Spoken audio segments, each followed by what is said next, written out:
Hello friends, मेरे इस video में आपका स्वागत है। आज मैं आपसे डिस्कस करूंगा कि जब आप कोई क्रिमिनल कंप्लेंट पुलिस स्टेशन में सबमिट करते हैं तो ज्यादातर सिचुएशंस और केसेस में ये देखा गया है कि पुलिस एफआईआर दर्ज करने से मना करती है या अवॉइड करती है या आनाकानी करती है। तो आज मैं आपसे बात करूंगा कि वो क्या कारण है जो पुलिस एफआईआर दर्ज करने से मना करती है या करना नहीं चाहती। इससे पहले मैं आपसे डिस्कस करूंगा section 154 criminal procedure code. Section 154 के अंदर अगर कोई कॉग्निजेबल ऑफेंस की इंफॉर्मेशन पुलिस को ओरली या वर्बली मिलती है तो ये पुलिस का ड्यूटी है, वो उसको पेन डाउन करेंगे यानी कि रिटन में लिखेंगे और उसकी एक कॉपी एफआईआर की इंफॉर्मेंट यानी जो व्यक्ति इंफॉर्मेशन देता है उसको फ्री ऑफ कॉस्ट देंगे। सेक्शन 154 सब क्लोज 3 में ये बताया गया है कि अगर पुलिस एफआईआर दर्ज करने से मना करे तो सुपरिटेंडेंट ऑफ पुलिस को अप्रोच किया जा सकता है और कॉग्निजेबल ऑफेंस गुनाह पाया जाने पर सुपरिटेंडेंट ऑफ पुलिस खुद भी इन्वेस्टिगेशन कर सकता है या किसी इन्वेस्टिगेटिंग ऑफिसर की ड्यूटी लगा सकता है कि एफआईआर दर्ज करके इस गुनाह को, इस अपराध को इन्वेस्टिगेट किया जाए। तो अब मैं आपसे बात करूंगा कि पुलिस किस वजह से एफआईआर दर्ज करने से बचती है या करना नहीं चाहती, उन सभी मल्टीपल रीजन के बारे में। देखिए, हर पुलिस स्टेशन के अंदर एक एफआईआर रजिस्टर होता है। उस एफआईआर रजिस्टर में क्राइम्स को रिकॉर्ड किया जाता है, यानी कि एक पुलिस स्टेशन में हर साल कितने क्राइम दर्ज हुए हैं, उन सभी की कितनी एफआईआर दर्ज हुई हैं, उससे यह पता लगता है कि इस पुलिस स्टेशन की टेरिटरी में, इस पुलिस स्टेशन की ज्यूरिसडिक्शन में कितना अपराध है। यानी कि उस पर्टिकुलर पुलिस स्टेशन की ज्यूरिसडिक्शन में कितने रेप केसेस हुए हैं, कितने थेफ्ट केसेस हुए हैं, कितने मर्डर के केसेस हुए हैं या अन्य क्राइम। हर पुलिस स्टेशन के अंदर एक डाटा इकट्ठा होता है। वो data district crime record bureau को भेजा जाता है और डिस्ट्रिक्ट क्राइम रिकॉर्ड ब्यूरो जिले के सभी पुलिस स्टेशन का data state crime record bureau को भेजता है और जो स्टेट्स हैं वो अपना क्राइम रिकॉर्ड ब्यूरो का जो डाटा है वो सारा का सारा नेशनल क्राइम रिकॉर्ड ब्यूरो को भेजते हैं। इस प्रकार भारत सरकार को यह पता चलता है कि किस राज्य में कौन कौन सा क्राइम किस किस पुलिस स्टेशन की ज्यूरिसडिक्शन में किस साल में कितने क्राइम हुए हैं। जैसे कि थेफ्ट के केसेस एक पर्टिकुलर स्टेट में, एक पर्टिकुलर जिले में, यानी कि एक पर्टिकुलर पुलिस स्टेशन की ज्यूरिसडिक्शन में कितने हुए हैं, ये सारा डाटा उस हिसाब से इकट्ठा किया जाता है। पुलिस एफआईआर दर्ज करने से इसलिए भी बचती है कि उसके पुलिस स्टेशन में ज्यादा क्राइम ना पता चले, यानी कि पुलिस स्टेशन अपने ये दिखाने की कोशिश करता है कि उसकी ज्यूरिसडिक्शन में ज्यादा क्राइम हुआ ही नहीं है। वन ऑफ द रीजन ये है कि पुलिस क्राइम ना दिखे, इस वजह से भी एफआईआर दर्ज करने से मना करती है, यानी कि एफआईआर उसके ज्यूरिसडिक्शन में कम से कम हो, ऐसी कोशिश एक पुलिस स्टेशन के अधिकारी करते हैं। कभी कोई पर्स चोरी होने की, मोबाइल चोरी होने की या साइकिल चोरी होने की या कुछ स्मॉल जो आर्टिकल्स हैं उनके, आपकी कोई स्मॉल चीजें हैं उनके चोरी होने की अगर आपने कभी कंप्लेंट दी होगी तो पुलिस इन केसेस में तो एफआईआर आपने देखा होगा रेयरली सेल्डम ही कभी दर्ज करती होगी, यानी कि करती ही नहीं है। उल्टा पुलिस आपको ये बोलती है कि आप एक कंप्लेंट दीजिए कि गुम हो गया आपसे, यानी कि गुमशुदगी की रिपोर्ट हम दर्ज कर लेंगे ताकि आप अपने कागज बनवा सके, ताकि आप अपना जो मोबाइल का सिम आपके पर्स के अंदर था वो दोबारा सिम आप निकलवा सके, या आपके कुछ डॉक्यूमेंट्स थे, डिग्रियां थी, वो सब आप डिपार्टमेंट से अप्लाई कर सके। तो पुलिस थेफ्ट के केसेस को दर्ज करने के बजाय इस तरह के केसेस के अंदर गुमशुदगी की एक रिपोर्ट आपको देती है, डेली डायरी रिपोर्ट, यानी डीडीआर रजिस्टर के अंदर वो एंट्री कर आपको उसके प्रतिलिपि एक कॉपी दे देती है कि वो ये चीजें आपकी गुम हो गई हैं। अब देखिए, यहां था तो ऑफेंस, चीज भले ही छोटी थी, पर्स चाहे चोरी हुआ, साइकिल चोरी हुआ, मोबाइल चोरी हुआ, पेन चोरी हुआ, ये छोटी छोटी चीजें चोरी एक ऑफेंस है, थेफ्ट एक ऑफेंस है इंडियन पिनल कोड के तहत। लेकिन पुलिस एफआईआर दर्ज करने से बचती है क्योंकि पुलिस चाहती है कि हम छोटे छोटे ऑफेंसेस के लिए इन्वेस्टिगेशन नहीं करेंगे। छोटे छोटे ऑफेंसेस के लिए करने लगे तो थाने के अंदर जो क्राइम रिकॉर्ड है थेफ्ट का वो बहुत ज्यादा बढ़ जाएगा। तो 99% केसेस के अंदर पुलिस जो है स्मॉल चीजों के थेफ्ट की जो कंप्लेंट्स होती है वो दर्ज नहीं करती और आपको गुमशुदगी की रिपोर्ट देती है और आपको ऐसा ही लिखने के लिए बोलती है कि आप ये लिख दीजिए कि आपका पर्स, आपका मोबाइल, आपका साइकिल एक्सेट्रा वो कहीं ना कहीं गुम हो गए हैं, कहीं ना कहीं आपका लॉस हो गया, वो कहीं ना कहीं खो गए हैं। दूसरा रीजन जो मैं आपसे बात करूंगा वो रीजन है टेक्निकल रीजन, यानी कि मान लीजिए क्राइम हुआ है मध्य प्रदेश में और आप एफआईआर दर्ज करवा रहे हैं पटियाला पुलिस स्टेशन में, डिस्ट्रिक्ट पटियाला के। तो ऐसी स्थिति में जब पुलिस को यह डाउट होता है कि कॉग्निजेबल ऑफेंस नहीं हुआ या फिर ऐसी स्थिति की ज्यूरिसडिक्शन नहीं बनती, तो उस स्थिति में भी पुलिस एफआईआर दर्ज करने से मना करती है। तीसरे नंबर पर बात आती है कि पुलिस ऑफिसर काम नहीं करना चाहता, क्योंकि कानून में एक बार एफआईआर दर्ज हो जाए तो पुलिस की ड्यूटी है इन्वेस्टिगेट करना और इन्वेस्टिगेशन रिपोर्ट, जिसको हम चालान कहते हैं कानूनी भाषा में, कोर्ट के अंदर 60 डेज में सबमिट करना। 60 डेज में अगर पुलिस किसी क्राइम को इन्वेस्टिगेट नहीं कर पाती तो कोर्ट की परमिशन से 30 डेज और मिल जाते हैं, यानी कि 90 दिनों के अंदर अंदर पुलिस को क्राइम को इन्वेस्टिगेट करके एक रिपोर्ट कोर्ट के अंदर सबमिट करनी पड़ती है। पुलिस स्टेशन के जो अधिकारी हैं या इन्वेस्टिगेटिंग ऑफिसर है, वो ज्यादा काम नहीं करना चाहते। ऐसी सिचुएशन में भी एफआईआर दर्ज करने से मना की जा सकती है, क्योंकि एफआईआर दर्ज होने के बाद लीगली इन्वेस्टिगेट करना मैंडेटरी है। एफआईआर दर्ज करने से पहले जो प्रक्रिया की जाती है, चाहे किसी के बयान दर्ज किए गए हों, उसे इन्वेस्टिगेशन नहीं कहते, उसे प्रिलिमिनरी इंक्वायरी कहा जाता है। इन्वेस्टिगेशन होती ही एफआईआर दर्ज करने के बाद है, तो ऐसी स्थिति में पुलिस स्टेशन के जो अधिकारी हैं, इन्वेस्टिगेटिंग ऑफिसर है, इन्वेस्टिगेशन करने से जब वो बचना चाहते हैं तो ऐसी स्थिति में एफआईआर दर्ज करने से मना करते हैं। फोर्थ सिचुएशन जो मैं आपसे बात करूंगा वो है ब्राइब ग्रेटिफिकेशन के रिगार्डिंग, यानी कि अगर कोई पुलिस अधिकारी कोई दूसरी पार्टी से ब्राइब ले ले या किसी पॉलिटिकल प्रेशर की वजह से या अपने किसी सीनियर के अप्रोच की वजह से भी एफआईआर दर्ज करने से मना कर सकता है, तो ऐसी स्थिति में एफआईआर दर्ज नहीं हो सकती। तो अब मैं कुछ आपसे कुछ स्टोरीज डिस्कस करूंगा, कहानी डिस्कस करूंगा कि पुलिस ने एफआईआर दर्ज करने से मना किया हो तो उस स्थिति में बीइंग एन एडवोकेट कैसे काम हमने किया। जैसे कि मैं आपको बताऊं, डिस्ट्रिक्ट पटियाला में कुछ लोग 10 से 15 लोग हर साल डिफरेंट राज्यों में जाते थे फसल की हार्वेस्टिंग के लिए। जैसे एक मशीन होती है करपेन, उस पर 10 से 15 लोग पटियाला से, पंजाब से फसल की हार्वेस्टिंग करते हुए हरियाणा में एंटर करते हैं फसल हार्वेस्टिंग के पर्पज से। हरियाणा से वो लोग जाते हैं राजस्थान, राजस्थान से जाते हैं मध्य प्रदेश और मध्य प्रदेश से जाते हैं गुजरात। इसी प्रकार फिर वो गुजरात से वापस मध्य प्रदेश और मध्य प्रदेश से वापस राजस्थान, राजस्थान से हरियाणा और हरियाणा से पटियाला वापस आते हैं। इस पूरी प्रक्रिया में महीने 2 महीने लग जाते हैं। तो मेरे पास एक केस आया था, उस केस में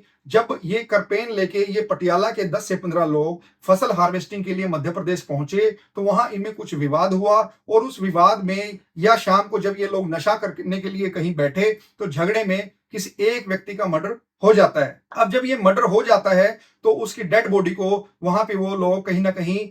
दबा देते हैं या मिस अप्रोप्रिएट कर देते हैं और कहीं ना कहीं ये अंडरस्टैंडिंग बनती है कि इसको कहीं डिस्क्लोज नहीं किया जाएगा। और इस कॉन्स्पिरेसी के तहत या अपने आप को बचाने के लिए वो लोग डिस्ट्रिक्ट हरदिया, जो मध्य प्रदेश डिस्ट्रिक्ट हरदिया है उसके ज्यूरिसडिक्शन का ये इशू है, तो डिस्ट्रिक्ट हरदिया के अंदर गुमशुदगी की रिपोर्ट भी लिखवाते हैं। अब ऐसा करने से वो लोग ये सोचते हैं कि गुमशुदगी की रिपोर्ट लिखवाकर उन्हें ये लाभ मिल जाएगा कि जिस व्यक्ति का मर्डर हुआ है, डेथ हुई है, वो गायब हो गया है, वो कहीं नशे की हालत में चला गया है और लौटकर नहीं आया। तो जब वो लोग वापस पटियाला आते हैं तो कहीं ना कहीं कुछ बातें लीक होती हैं और परिवार को ये पता चलता है कि उस पर्टिकुलर व्यक्ति का मर्डर हो गया है। ऐसी स्थिति में वो लोग पुलिस को अप्रोच करते हैं, लेकिन पुलिस उन्हें कहती कि हमारी ज्यूरिसडिक्शन नहीं बनती, मध्य प्रदेश की ज्यूरिसडिक्शन बनती है, तो हम एफआईआर दर्ज नहीं करेंगे और ना ही इन्वेस्टिगेट करेंगे। हालांकि जो लोग सभी के सभी 10 से 15 लोग गए थे उनमें से कुछ लोगों को बयान कर कर फाइल को क्लोज कर दिया जाता है, एफआईआर दर्ज नहीं की जाती। ऐसी स्थिति में जब वो लोग मेरे पास पहुंचे, उनकी फैमिली के मेंबर, जो डिसीज्ड की फैमिली के मेंबर थे, कि वो मेरे पास आए,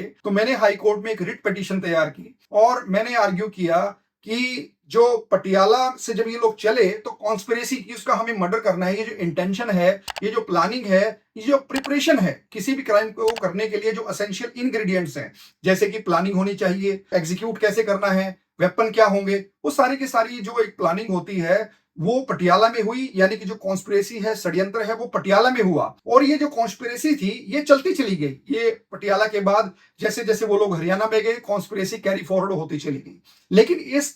प्लानिंग को, इस कॉन्स्पिरेसी को सभी लोगों ने मिलके जो एग्जीक्यूट किया वो किया डिस्ट्रिक्ट हरदिया, मध्य प्रदेश के अंदर। तो ऐसी स्थिति में जो कॉन्स्पिरेसी है वो one of the independent offence है, यानी कि अगर 10 अपराध हुए हैं तो उनमें जो एक ऑफेंस है जो अपने आप में इंडिपेंडेंट है वो कॉन्स्पिरेसी है, षड्यंत्र है, धारा 120B है। तो जहां पर 10 गुनाहों में, 12 गुनाहों में, 15 गुनाहों में, जिस राज्य में, जिस जिले में जहां पे एक गुनाह भी हुआ है वहां भी एफआईआर दर्ज की जा सकती है। यानी कि जब हमने ये आर्ग्यू किया हाई कोर्ट के अंदर कि कॉन्स्पिरेसी हुई पटियाला में और जो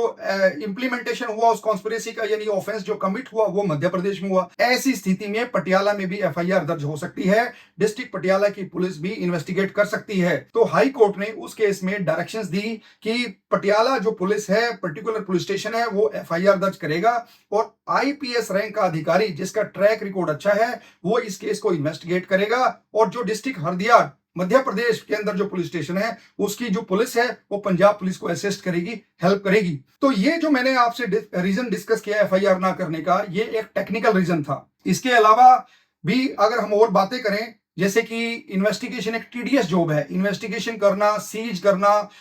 एक्यूज्ड को अरेस्ट करना, ये बहुत ही एक टीडियस जॉब है, बहुत ही ज्यादा हार्डवर्क करना पड़ता है। इस वजह से भी जो पुलिस ऑफिशियल्स हैं एफआईआर दर्ज करने से बचते हैं और वो चाहते हैं कि ज्यादा एफआईआर उनके पुलिस स्टेशन में दर्ज ना हो। तो अभी जो मैंने आपसे डिस्कस किया वो ये किया कि पुलिस एफआईआर दर्ज करने से बचती क्यों है या अवॉइड क्यों करना चाहती है। अब मैं आपसे डिस्कस करूंगा कि पुलिस अगर एफआईआर दर्ज ना करे तो आपके पास क्या क्या रिमेडीज अवेलेबल है। देखिए, एक होता है नॉन कॉग्निजेबल ऑफेंस, एक होता है कॉग्निजेबल ऑफेंस। मैंने इस पर भी वीडियो बना रखी है, आप मेरे यूट्यूब चैनल पर देख सकते हैं। नॉन कॉग्निजेबल ऑफेंस में इमीडिएट एफआईआर दर्ज करना जरूरी नहीं है, लेकिन सेक्शन 154 जो क्रिमिनल प्रोसीजर कोड है वो कहता है कि कॉग्निजेबल ऑफेंस में पुलिस को एफआईआर दर्ज करना ही करना है और इन्वेस्टिगेशन स्टार्ट करनी है। सेक्शन 154 का ही सब क्लोज 3 कहता है कि अगर एसएचओ कंसर्न या पर्टिकुलर पुलिस स्टेशन का जो अधिकारी है वो एफआईआर दर्ज ना करे तो आप सीनियर सुपरिटेंडेंट ऑफ पुलिस या सुपरिटेंडेंट ऑफ पुलिस को अप्रोच कर सकते हैं अपनी कंप्लेंट को बाई रजिस्टर्ड भेजकर या बाई हैंड सबमिट कर। अगर आपकी कंप्लेंट के अंदर कॉग्निजेबल ऑफेंस, संज्ञेय अपराध होना पाया जाता है तो जो सुपरिटेंडेंट ऑफ पुलिस है या तो वो डायरेक्शन देगा कंसर्न ऑफिशियल को पुलिस स्टेशन के कि एफआईआर दर्ज कर इन्वेस्टिगेट किया जाए या वो खुद भी इन्वेस्टिगेट कर सकता है। अब इसके अलावा अगर तब भी एफआईआर दर्ज ना हो, मान लीजिए आपने सीनियर सुपरिटेंडेंट ऑफ पुलिस या सुपरिटेंडेंट ऑफ पुलिस को अप्रोच किया, तब भी अगर एफआईआर दर्ज नहीं होती, फिर आपके पास कुछ और भी ऑप्शंस हैं। जैसे कि मैं आपको बताऊं, आप हाई कोर्ट के अंदर रिट पिटीशन में अप्रोच कर सकते हैं। रिट पिटीशन में इसलिए बात कर रहा हूं क्योंकि जो रिट ऑफ मैंडामस है, रिट ऑफ मैंडामस ये कहती है कि there should be a public duty and a corresponding right, यानी कि हाई कोर्ट किसी स्टेट अधिकारी को कुछ काम या कोई पर्टिकुलर टास्क करने के लिए डायरेक्शन दे सकता है उस स्थिति में जब कोई स्टैट्यूटरी ड्यूटी है उस पब्लिक सर्वेंट की और आपके फेवर में यानी कंप्लेनेंट के फेवर में, इन्फॉर्मेंट के फेवर में कॉरस्पॉन्डिंग राइट एग्जिस्ट करता है। अगर कोई पुलिस ऑफिशियल कॉग्निजेबल ऑफेंस होने के बावजूद भी एफआईआर दर्ज करने से मना करता है तो ऐसी स्थिति के अंदर हाई कोर्ट रिट पिटीशन के अंदर, रिट ऑफ मैंडामस के अंदर ये डायरेक्शन दे सकता है कि एफआईआर को दर्ज किया जाए। इसके regarding apex court, supreme court की एक जजमेंट भी है जिसको ललिता कुमारी वर्सेस स्टेट ऑफ यूपी की एक जजमेंट है, जिसमें इवन अपेक्स कोर्ट यानी सुप्रीम कोर्ट भी कहता है कि कॉग्निजेबल ऑफेंस के अंदर पुलिस एफआईआर दर्ज करने से मना नहीं कर सकती। इसके अलावा अगर आप हाई कोर्ट अप्रोच नहीं करना चाहते तो जो इलाका मजिस्ट्रेट है, यानी कि जिस पुलिस स्टेशन की ज्यूरिसडिक्शन में क्राइम हुआ है, यानी कि वो जो पुलिस स्टेशन है जिस इलाका मजिस्ट्रेट की ज्यूरिसडिक्शन में आता है, उस इलाका मजिस्ट्रेट के पास आप सेक्शन 156 के तहत जो क्रिमिनल प्रोसीजर कोड का सेक्शन है, आप अपनी कंप्लेंट फाइल कर सकते हैं। हिंदी में इस कंप्लेंट को इस्तगासा भी कहा जाता है। ये एक प्राइवेट कंप्लेंट है। देखिए, पहले मैं एक चीज आपको बता दूं, कोई भी क्रिमिनल केस दो तरीके से चलाया जा सकता है। एक तरीका तो है कि एफआईआर दर्ज हो, पुलिस इन्वेस्टिगेशन करे और इन्वेस्टिगेशन जो रिपोर्ट है वो कोर्ट के अंदर सबमिट करे। दूसरा तरीका, अगर आपके पास एविडेंस है, इन्वेस्टिगेशन की आवश्यकता नहीं है या पुलिस एफआईआर दर्ज करने से मना करे, तो आप सेक्शन 156 के अंदर एक प्राइवेट कंप्लेंट फाइल कर सकते हैं। अब जो इलाका मजिस्ट्रेट है उसकी पावर क्या है? सेक्शन 156 के अंदर इलाका मजिस्ट्रेट उस एसएचओ से, उस कंसर्न पुलिस स्टेशन से स्टेटस रिपोर्ट मंगवा सकता है। यानी कि जज ये डायरेक्शन दे सकता है पुलिस स्टेशन को कि आपने जो कंप्लेंट पुलिस स्टेशन में दी है उसने पुलिस स्टेशन ने क्या कार्रवाई की है, वो स्टेटस रिपोर्ट फाइल की जाए। और अगर इलाका मजिस्ट्रेट सेटिस्फाई नहीं होता तो वो उस एसएचओ को कॉग्निजेबल ऑफेंस होने की स्थिति में ये डायरेक्शन दे सकता है कि एफआईआर दर्ज कर इन्वेस्टिगेशन की जाए। इसके अलावा इलाका मजिस्ट्रेट कुछ और पावर्स को भी इसमें एक्सरसाइज कर सकता है, जैसे कि जो एक्यूज्ड है, जो अपराधी है, अगर वो इलाका मजिस्ट्रेट की ज्यूरिसडिक्शन से बाहर रहता है तो ऐसी स्थिति में एक सेक्शन 202 है क्रिमिनल प्रोसीजर कोड का, उसके तहत इलाका मजिस्ट्रेट इंक्वायरी के ऑर्डर भी कर सकता है। वो कंसर्न पुलिस स्टेशन के अधिकारी को, एसएचओ को ये डायरेक्शन दे सकता है कि इस केस में, इस कंप्लेंट में इंक्वायरी की जाए, और वो इंक्वायरी रिपोर्ट पुलिस स्टेशन को एक पर्टिकुलर वक्त के बाद उस इलाका मजिस्ट्रेट की कोर्ट में सबमिट करनी पड़ती है। इसके अलावा अगर इलाका मजिस्ट्रेट